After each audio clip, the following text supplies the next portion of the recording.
Oi, eu sou a Grazi e você está no canal Medo e Companhia. Às 3h11, o mundo segura a respiração. É quando os mortos lembram que estão mortos e os vivos percebem que nunca estiveram verdadeiramente vivos. Esta foi a última gravação do Dr. Elias Brandt, encontrada em uma fita deteriorada. A casa número 13 da Rua dos Salgueiros foi construída em 1893 por um arquiteto desconhecido, cujo nome foi apagado de todos os registros. Dizem que ele se inspirou em pesadelos para desenhar os cômodos, corredores que estreitavam conforme se anda, janelas que refletem o interior da casa mesmo fechadas e um porão que se aprofunda além do possível. Em 1921, a família Black desapareceu ali, deixando apenas um relógio de parede parado às 3h11 da manhã. O último morador, antes de Clara e sua família, foi um velho que gritava todas as noites: "Eles querem que eu abra a porta. Não vou, não desta vez." Seu corpo foi encontrado mumificado, sentado diante de um espelho quebrado, com os dedos cravados nos próprios olhos. Clara sempre odiou o corredor do segundo andar. Desde a infância, ele a observava, mas naquela manhã de outono, a luz do sol filtrada pela janela suja projetou algo na parede. Uma silhueta humana, com braços estendidos em um ângulo que quebrava a anatomia. A sombra não era estática, os dedos se contorciam lentamente, como tentando agarrar algo invisível. "Mãe, você vê isso?" Clara perguntou, segurando o braço da mãe, que limpava fotos antigas de Lúcia. "Pare de inventar coisas, menina." A mãe a empurrou, seu rosto uma máscara de negação. Lúcia fugiu, porque se assustava com essas histórias. À noite, Clara voltou ao corredor. A sombra havia crescido, alcançando o teto. No centro, uma mancha mais escura pulsava. Era um umbigo. Ela percebeu com horror. A sombra tinha um umbigo. O despertador vibrou. 3h11 da manhã. Clara acordou com a sensação que algo respirava em seu ouvido. "Clara! Clara!" A voz de Lúcia vinha do guarda-roupa, onde uma fenda escura se abria. Ela se aproximou, as mãos trêmulas abrindo a porta. Dentro não estavam suas roupas, mas um corredor de espelhos, cada um refletindo uma versão distorcida de si mesma. Clara afogada, Clara sem pele, Clara com os olhos de inseto. No final do corredor, Lúcia balançava em uma cadeira de balanço, seu rosto coberto por uma máscara de cera derretida. "Por que você não me procurou?" Lúcia perguntou, a máscara rachando para revelar o nada por baixo. Clara fugiu, trancando-se no banheiro.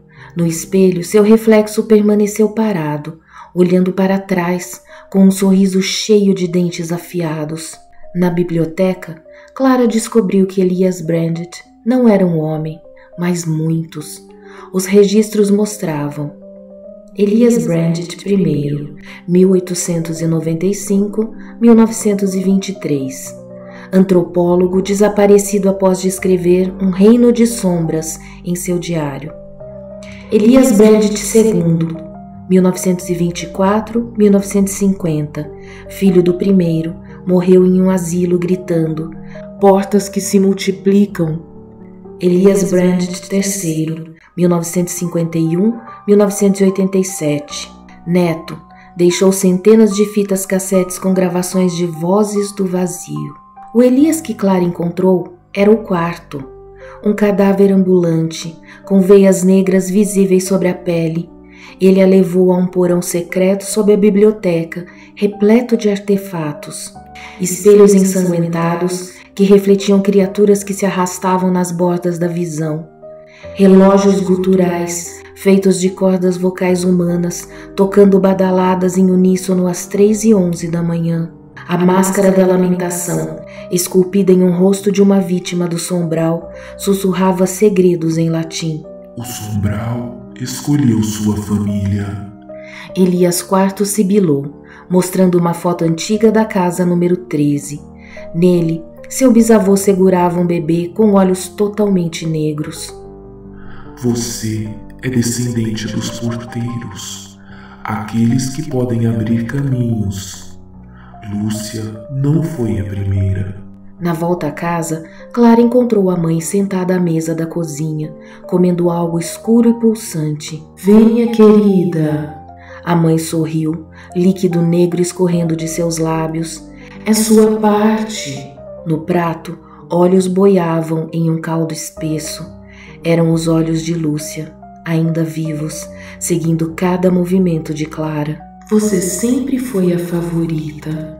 A mãe sorriu, sua voz se despedaçando em múltiplos sussurros. Clara correu para o corredor. A porta do sombral estava aberta, exalando um canto gregoriano distorcido. Dentro, uma escada espiral descia para um salão de baile decadente, onde figuras em trajes do século XIX dançavam com parceiros sem rosto. No centro, Lúcia, que usava um vestido de noiva feito de teias de aranha, dançando com um homem alto de cabeça alongada e olhos vazios. Você chegou tarde para o casamento, Lúcia sussurrou, sua voz ecoando dentro de Clara. O relógio de Elias Brandt começou a marcar os 13 minutos. Clara desceu a escada a cada degrau rangendo como um gemido. Aos 12 minutos, ela passou por um espelho que refletia sua mãe jovem, segurando o bebê de olhos negros. Ela sempre soube, pensou Clara. Aos 10 minutos, uma criatura com pernas de aranha e rosto de criança ofereceu-lhe um contrato em um pergaminho humano. Assine sua culpa e ela será devorada. Aos 8 minutos, o salão de baile se transformou em um hospital abandonado. Numa sala de cirurgia, Elias Brandt primeiro dissecava um corpo com 3 cabeças, todas iguais às de Clara. Aos 5 minutos, Lúcia apareceu, desta vez real, seus olhos sangravam. Ele me trocou por você? Chorou. O sombral prefere a sua dor. Aos 3 minutos, Clara encontrou o Poço das Almas, um buraco negro onde milhões de vozes suplicavam por libertação. Elias IV a empurrou para a borda. Pule, e você verá a verdade. 1 minuto, Clara saltou. O poço não tinha fundo. Clara caiu através de camadas de realidade. A infância, ela se viu aos 7 anos, trancando Lúcia no porão como brincadeira. A sombra na parede já estava lá. O nascimento, sua mãe dando à luz em um quarto cheio de relógios parados. O médico tinha mãos de sombra. A origem, em um ritual em 1700, onde seus ancestrais abriam a primeira porta, oferecendo uma aldeia inteira ao sombral em troca de poder. No fim da queda, ela encontrou a entidade sem nome. Não era um monstro, mas um vazio consciente, uma ausência que devorava significado. Ela ficou sem palavras. Você é minha herdeira. Seu sangue abre portais. Sua culpa os mantém abertos. Aceite e governaremos o medo. Clara acordou em seu quarto, mas algo estava errado. Seu sangue agora era negro e viscoso. Seus olhos eram vislumbres do sombral. Às 3h11 da manhã, ela ouvia portas se abrindo em outras casas. Naquela noite, ela foi até a casa da senhora Agnes. A idosa estava morta, sua boca costurada com fios de cabelo. Na parede, uma nova sombra dançava. Clara sorriu. Era bonita. Usando um fragmento de espelho quebrado, ela cortou a própria palma e desenhou um símbolo na parede. Um olho dentro de um relógio. A porta se abriu e sussurrantes emergiram curvando-se diante dela. Traga-me Elias, ordenou Clara. Dias depois, o 5º Elias Brandt chegou à sua porta, jovem e saudável, com olhos cheios de terror. O que você quer de mim? Ele suplicou. Clara tocou seu rosto, o mesmo gesto que sua mãe fazia quando mentia.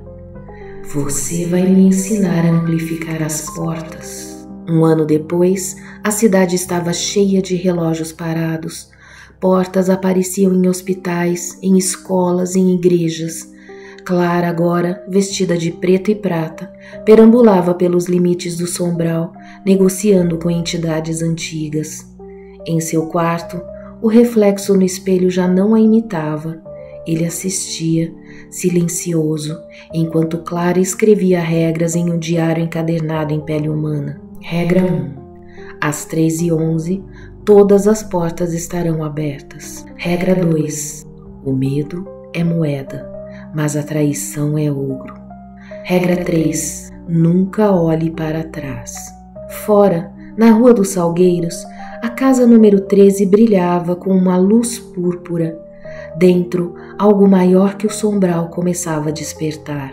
Naquela noite, enquanto o mundo dormia, Clara caminhou até o porão e abraçou a sombra, que um dia fora Lúcia.